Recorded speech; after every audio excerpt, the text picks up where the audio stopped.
This episode is brought to you by HighSpots.com. HighSpots.com is the leading provider of professional wrestling and mixed martial arts merchandise. From wrestling boots to wrestling DVDs, wrestling action figures to title belts, HighSpots.com has the largest selection of wrestling merchandise. Go there right now with our link, tinyurl.com/STS HighSpots. STSHIGHSPOTS. Shop there with that link. It won't cost you any extra, but it will help support this podcast.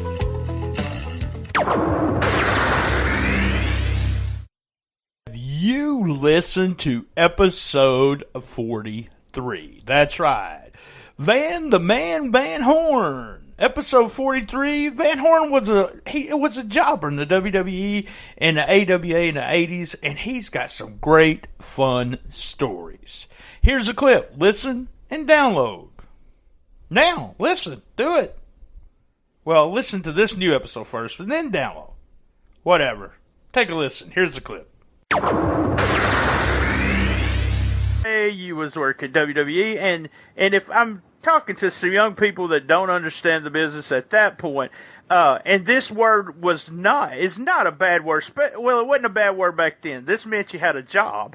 Right. But a jobber was a guy and his job was to walk through the door and put over the talent.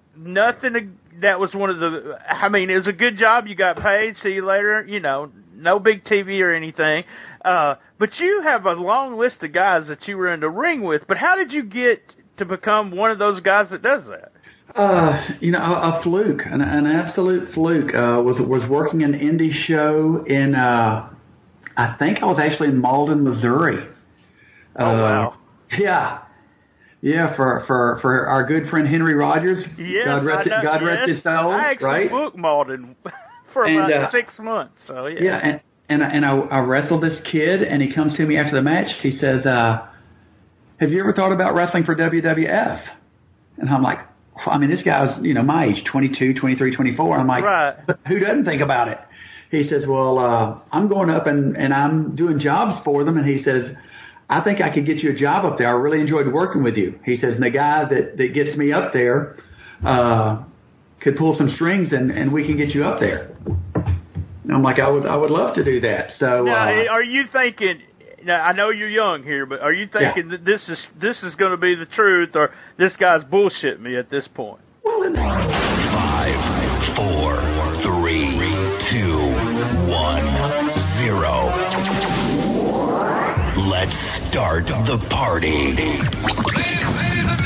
Hey, welcome live from STS Studio. It's time for a new episode of Shootin The Shiznit. Guys, we want to thank Bob McGee at Pro Wrestling's Between the Seats. That's www.pwbts.com.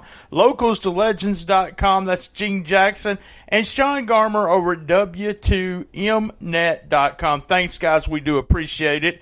I'm looking for contestants for Who Wants to Be the Best Shiznitter Ever. Just look through our archives, listen to the show, and hey, DM me, PM me, inbox me, email me. Just do something, and we'll get you on Who Wants to Be the Best Shiznitter Ever. We have merch.com. That's right. We have merch.com. Standard size shirts start at $12.99. That's right. All the Shootin The Shiznit shirts are on there. Buy a shirt. Help us at least pay for the podcast, guys. You can send me a PayPal at Brian_Tramel, Tramel. I'm at Twitter at comicbookmarkbt, at BT Shootin The Shiznit. On Instagram, we are also Cool Kids Wrestling and MMA Talk Facebook group. Ask to get in that, and if you act a fool, we kick you out. Also, www.stspod.club has all the episodes of Shootin The Shiznit. We're also on iTunes, Stitcher, Player FM, Pod Paradise, Spreaker, God, everything, FM radio, you name it, you can listen to Shootin The Shiznit. All right, and a big shout out to our podcast bros, Suplex City Limits, Creative Control, Who's Right Podcast, P3 Radio. Guys, if you're tired of listening to me first, but then go over there and check those guys out. Also, a big shout out to Keeping It 100 Patreon site. It's run by my buddy JoJo over there. It's only $1, guys. I joined Disco, JoJo, Mike Holder, and Michael Young to do a roundtable about the Elimination Chamber. It's on there, and they do roundtables, a lot of fun stuff for only $1 a month. All right, guys, you know what time it is. Let's get on with the show.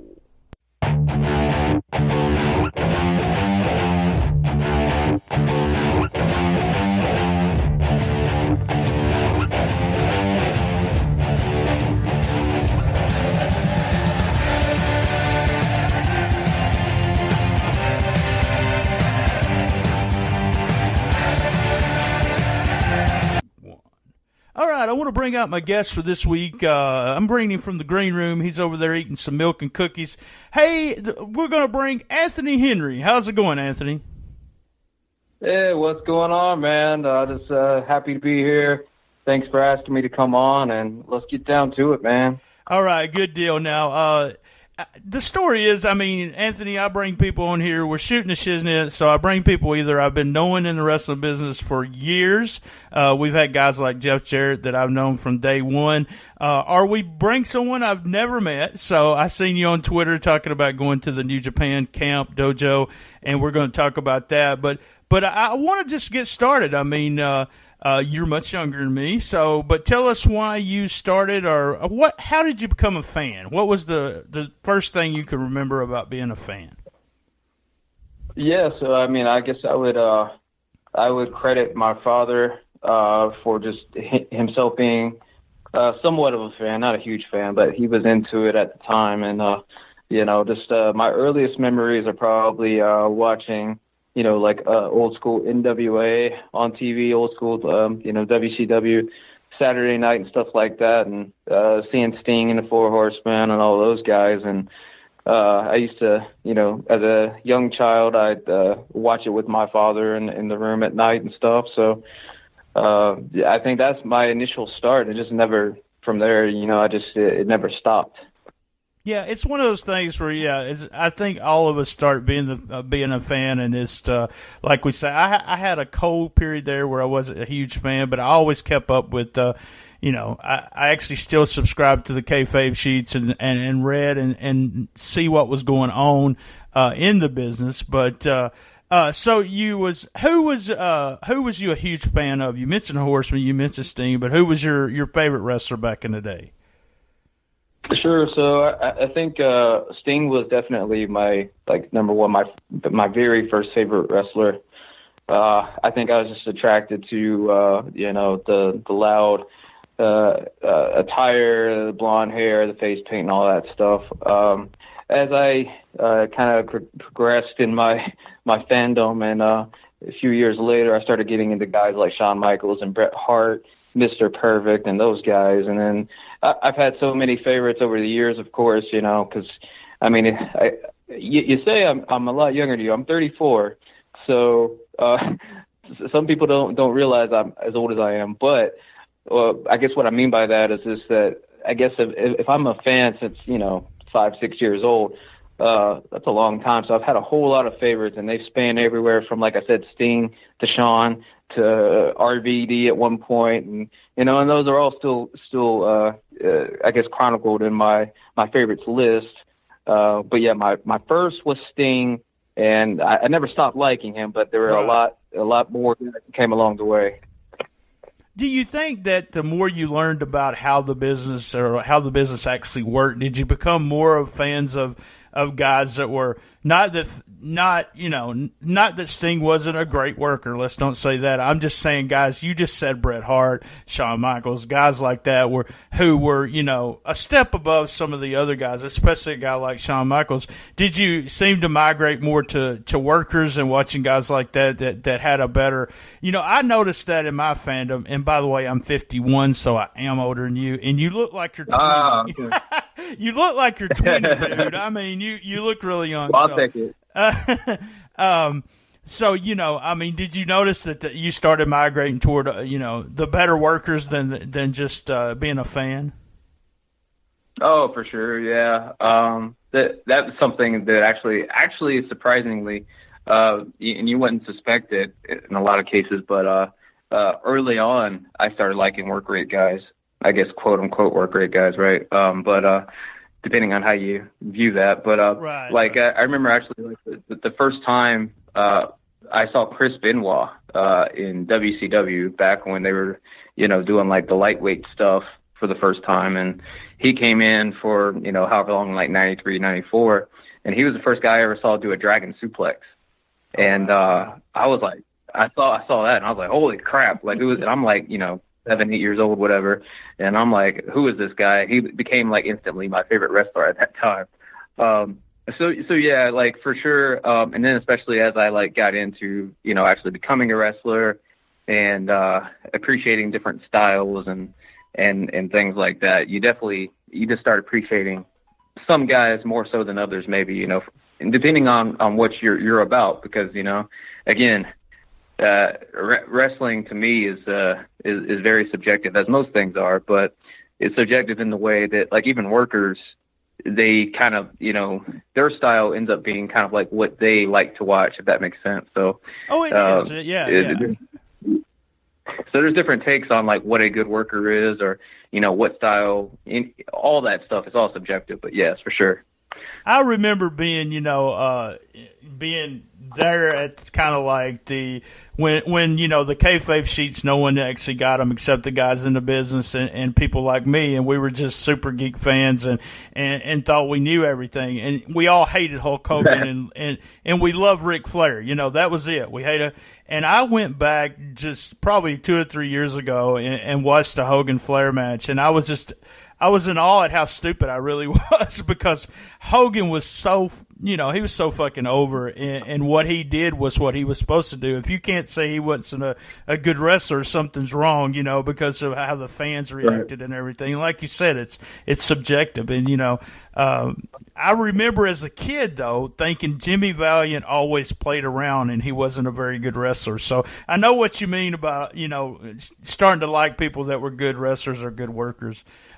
So you decided you wanted to get in the business. Before you got into the business, you kind of had the internet explosion when you was, you know, growing up. So you kind of understood that there was a lot more smart fans out there when you decided to become a wrestler. So when did you realize, hey, this is all the work, or this? I realized it early, but I didn't know how it was, you know. Yeah, like, well, I mean, I don't ever like really remember a time where I thought it was real. I mean, I'm just being honest. I don't really ever recall a time where I like legitimately thought that like these guys were fighting, because I was also always like a big UFC fan, even like I'm talking like from the early days, like UFC 1. So while I would like go to the you know, the video rental places and I would rent wrestling videos, I'd be simultaneously like renting like UFC pay-per-views on video. So like I obviously you can see the difference in the two. And plus I'm sure at the time my father was probably also telling me that it was fake, or, you know, whatever. So I don't ever remember a time where like I thought it was real, but I do kind of like remember, like you said, with the internet craze and stuff when it exploded. I do remember like being in middle school or whatever and having access to the computer lab or whatever. And I remember going in, and ECW was, you know, kind of a big thing at the time. And I remember going in and just like going to these wrestling sites and like looking up the real names of wrestlers and like, you know, just all this what I thought was inside information. And I'd print these things out, like, and, you know, I don't know what I was doing, but, you know, it was cool to me. And so I thought I knew what was going on. Yeah, I love that that was a big deal for everyone. We want to know their real names. And then after you get in the business and you're around the guys, no one calls them by their real names. You know, it's just so funny. It's like, so I know what his real name. Well, it doesn't really matter because we call him this. You know exactly what his real name is.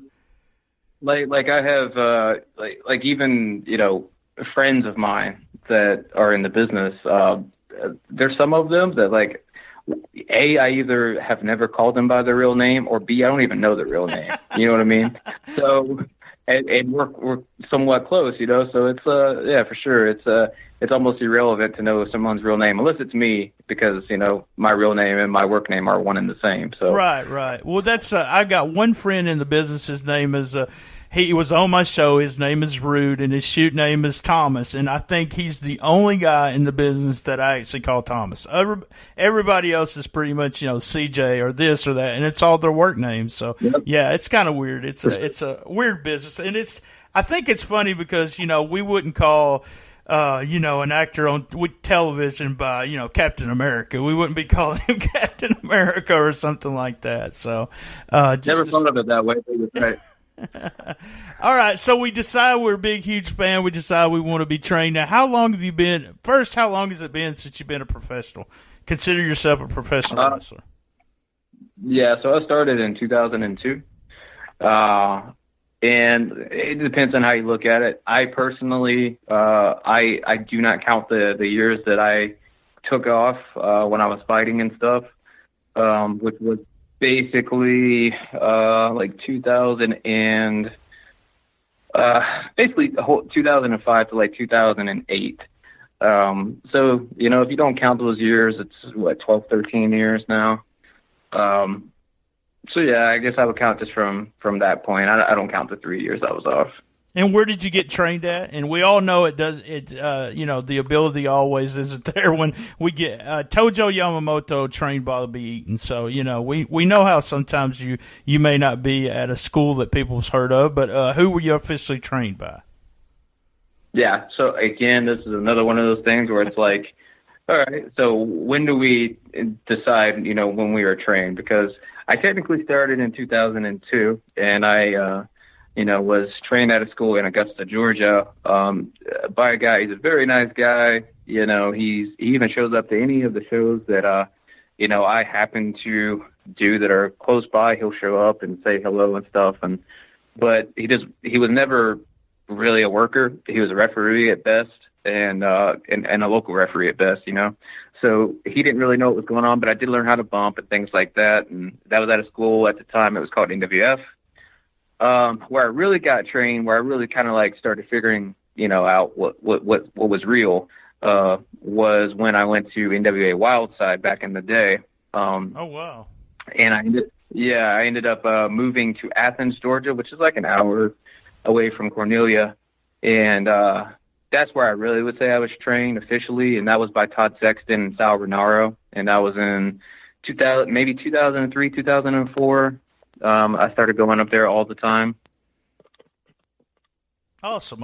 And that's, you spend, I took some of my guys to be, you was talking about ECW. I took them for an ECW tryout, and Nova actually gave them like some of the best advice ever, that you're not going to really know how to wrestle or the psychology of wrestling except about 5 years in, and you start understanding the coming in and out of heat and so forth. And when it's time, right. Time to do those things. So, all right. Well, we're going to take a quick commercial. We're going to be right back with Anthony Henry. And what we're going to do is we're going to talk about, we've got him trained and he's wrestling, and we're going to talk about some currently that he was involved in. So give me just a minute.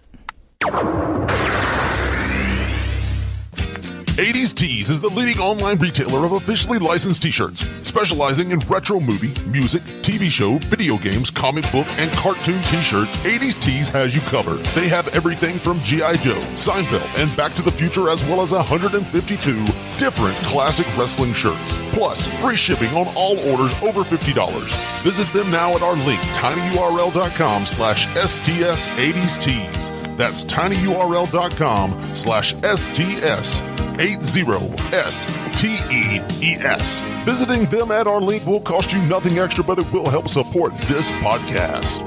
Now, back to the show.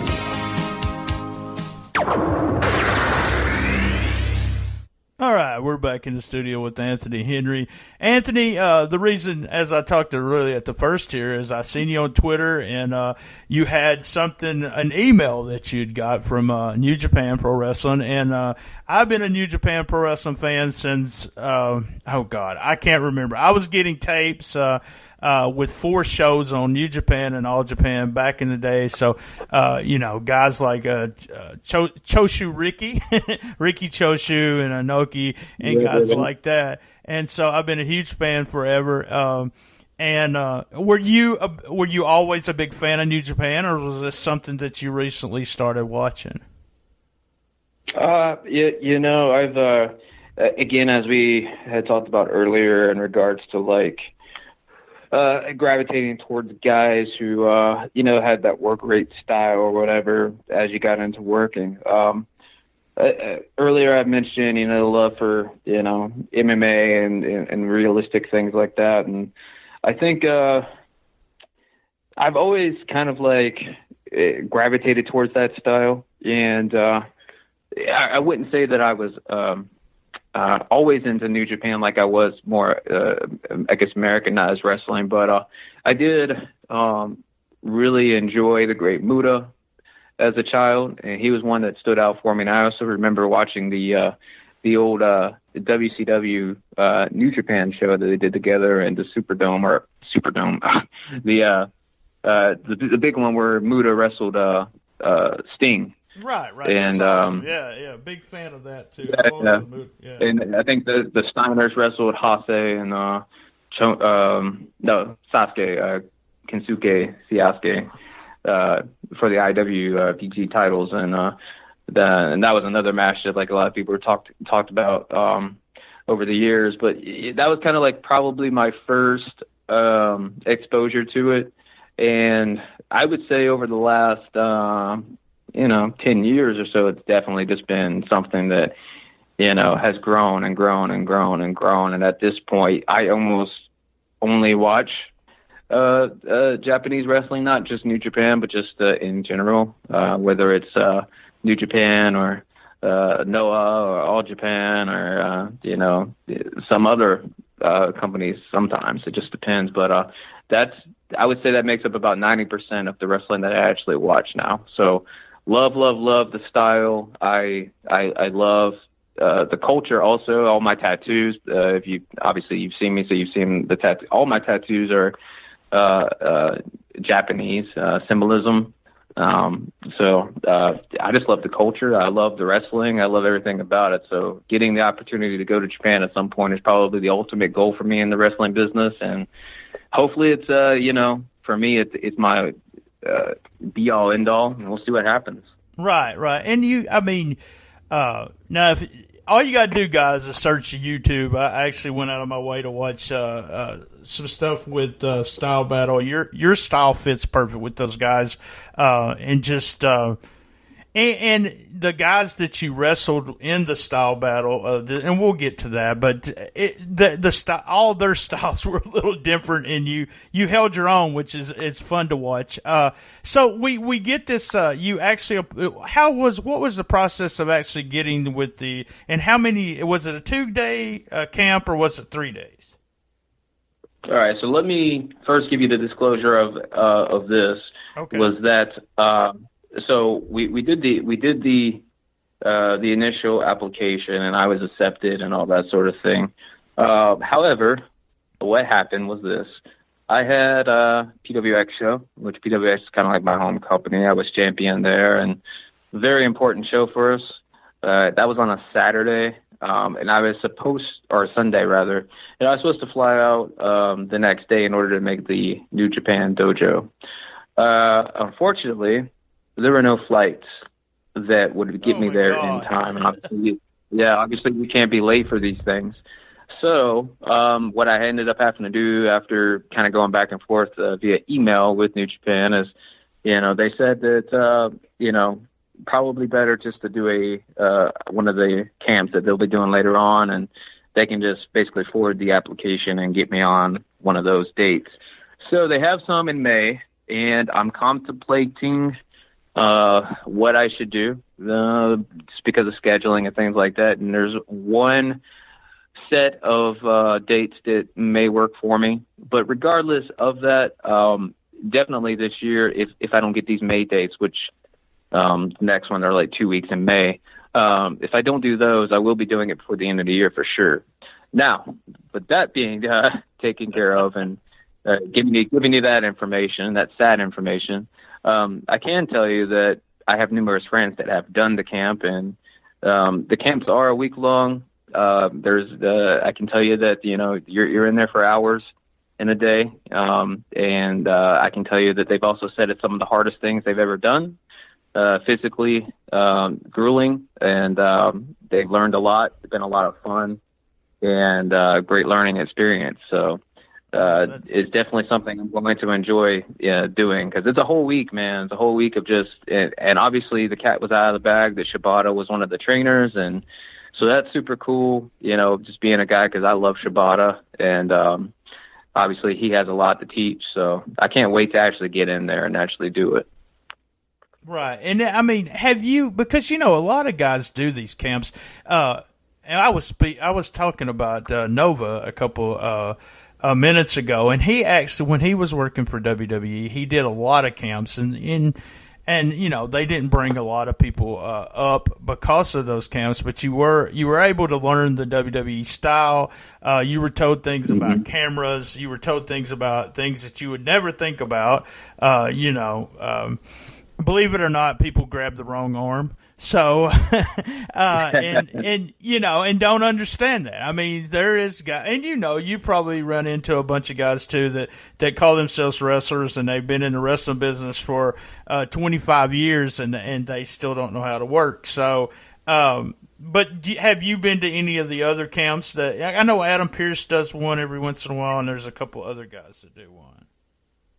I haven't had an opportunity to do any of them yet. I've done some seminars, and some of the seminars I've done have been pretty helpful. Haven't had a chance to do like a real camp. I know Les Thatcher does some 2-day camps here and there. I know Harley Race has his big camp every year that I think actually the quote unquote winner gets like a deal with Noah maybe, or one of the Japanese companies. So there's some really cool ones out there. I just haven't had the opportunity. And a lot of these things are, when you have a real life, I mean, that's the thing about being a wrestler, man, is you have to balance a whole lot of things going on. And, I have a wife, I have a kid. So some of these things, it just comes down to scheduling, and also clearing out a calendar, because like I'm fortunate enough that I'm pretty busy these days, and that's awesome for, that's what everybody wants to do when you're in the wrestling business, to stay busy. So it's good for me, but it's also difficult to kind of like block out weeks at a time to make things work like this. So unfortunately, I haven't had a chance to do any of the camps, but the New Japan one is one that no matter what, I'm going to make work, even if I have to, ahead of time, of course, just cancel shows, to do it, to make it work. All right. Yeah, I mean, that's the thing about it is, and you're always going to learn something from, especially some of the old veterans, or just some of the guys that can teach you something you have never seen, or see it a different way. That's why I always I sit and listen to them talk about, let's do it this way. Let's come in and just watching, like I was the tag team guy. I had 2 tag teams, and just sitting and watching how they come in and out of heat, or how much how much they're going to give each other, and things like that. And you talked about wrestlers saying different things. I was with Ricky Morton one time in a dressing room and asked him how good Ric Flair really was. Was he the best wrestler he ever worked? And Ricky said it was Bobby Eaton and Ken Wayne. You probably don't know who Ken Wayne is. He was a Nightmare, and he was a wrestler in Memphis. But that was his answer. You would not think that would come out of his mouth, but that was his answer. And you're right. You get to where it's all about who you work. You was at Style Battle. And I want to talk about WrestleMania weekend. If we're not going to talk about a camp, let's talk about WrestleMania weekend. I seen it on your Twitter. You said you had 6 matches during how many days? 3 days. Oh, so, guys, whatever you want to hit the mat that many times. I seen almost every, it's your body's going to be hurting. I actually messaged you and said, hey, let's not do it today, But you was in the ring doing Style Battle is part of Evolve, right? Right, yeah. WWN, if you want to, either way, yeah. Basically Evolve, yes. Okay. Who books the Style Battle? Is that one of Gabe's ideas and what he likes to do? Yes, that's all Gabe. All right. And you worked, the first match you worked, Jason Kincaid, was that the first time you'd worked Jason? Oh, no, we've worked... probably at this point 4 or 5 times. And what the fuck happened to his hair? Hey, man, I'm not entirely sure, but he's one of those guys. He's a free spirit, man. He doesn't live his life by what anybody thinks. So he does his own thing, man. I guess he felt like he needed a head tap. The first time I seen Jason, the first time I seen him, he was working a show, and I was like, and I was standing right next to Bobby Eaton, and I actually said, "Who the hell is that?" about Jason. And Bobby said, "Give him a moment, he can go." And so I had to go back. I had to actually go in the dressing room and shake Jason's hand and tell him what I said, because Bobby said, "You got to go tell him what you said now." Because that's awesome. Excellent worker. I've met him a couple times. Just a real. And you ended up now. Who was the next guy you worked after that? Because this was a mini tournament. Yeah. So I worked AR Fox in the second round. Another good match. AR is now you advanced past that, right? Right. Now tell us who you worked in the final there. Yeah, and then in the finals it was me and Riddle. You and Riddle. Now was that the first? Yeah, Matt worked for Glory Pro. I actually met Matt, just a super nice guy when I met him. How is it working, Matt? And I want to know this for real. Is he real stiff as he looks, or is he, or it does not hurt as bad? I've had the pleasure of being in the ring with him on a few occasions. I think this is number 4. We've had 2 other singles matches, and then one was like a 4-way. But he's easy, man. He's and by the way, just to kind of like talk about the fact that I had 6 matches, he had I think 9 or 10.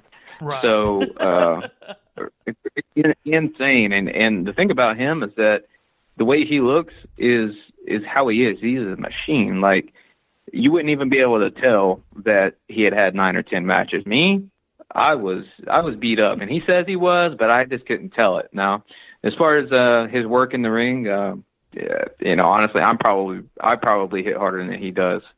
So, if that tells you anything, all his stuff looks good, but he's safe, super nice guy. Yeah, I got a chance to watch his match on his card against Suzuki, and that was too short for me. I wanted to see those guys wrestle all night long, kind of thing. Yeah, but he was just super cool. And his mate, I give a big thumbs up to Matt, because Matt has pretty much said, "Screw you, WWE. If you don't like me because of something because of something I smoke or smoked, let's just put it that way, then I'm going to make a living in this business, and I'm going to make a good living and have fun." So that's the way it comes off with Matt. And big thumbs up. He's the biggest. Yeah, he's the biggest thing going in independent wrestling. So I don't think he's having any problems making any money. So, and if he can get by being Matt Riddle and not having to conform, which I think is probably the concern there, then good for him, man. He's his own brand. Yeah, awesome. I got to put over something. My co-host Lance Levine he does a Cool Kids Count on another show that we do on Thursdays, but he told me to put this match over, that you was at Freelance in a street fight with is it Stevie Fierce? Is that it? Oh, yeah. He said that was crazy. He said it was just an excellent match. All us smarts like to give stars for all your matches, and he said it was over 4 stars, just crazy. And we both just absolutely love the finish, what you guys did by you totally getting your heat back at the end. And if you guys just search on the net, you might be able to actually see that. I know a lot of the Freelance stuff is on there. Before we get off, though, Anthony, I get to talking and I forget, but what we want to do, we want to put your merch over, we want to put your Twitter over, we want to put anything we can do. If you've enjoyed this interview, guys, Anthony is an independent wrestler. Anything you can do to help him out, he would appreciate it. I appreciate it. So tell us how to reach you on Twitter. Yeah, so and basically most of my social media is all under the same handle, which is Anthony Henry. His old nickname. Not a long story. This is what people call me. So short story there, but ANTNY Henry. And that's on Twitter, that's on Facebook, that's on Instagram, and that's pretty much the only ones I use as far as merch goes. I do have a pro wrestling tees gimmick. I think that is under Henry Smashing, but I only have one design on there. I do have plenty of stuff available, though, so if you want to hit me up on any of the social media deals there, you can certainly send me a DM, and I can ship it to you. We can do PayPal or whatever. That's pretty much it, man. What about where we go? You got any dates you want to put over coming up? Yeah, I just got, unfortunately, a cancellation for tomorrow's show, which was a PWX due to the city shutting down the venue. But Saturday, I'm actually making my debut alongside James Drake, my tag team partner. So the Workhorsemen are going to be in L.A., Los Angeles, California. Oh, wow. We're going to be at Maverick Pro. We're actually in a three-way. That's going to be us versus the Ugly Ducklings versus a team called Zero Gravity, which they're really awesome too. I've seen both of those guys. Yeah, both of those teams. I'm a huge tag team mark, so I've started with the Midnight Express or the Fabulous Ones back in the day, and that's tag team wrestling's awesome to me. So, all right, man, I want to thank you for coming on, Anthony. I really do. I appreciate it. I want to thank you guys for listening. And if you go out and see Anthony perform, this weekend or rest anytime, tell him you heard his Shootin' The Shiznit show and you enjoyed it. Guys, same bat time, same bat channel on the best little wrestling podcast in the business. Be there. Love my mama. Thank you, Anthony. I appreciate it, man.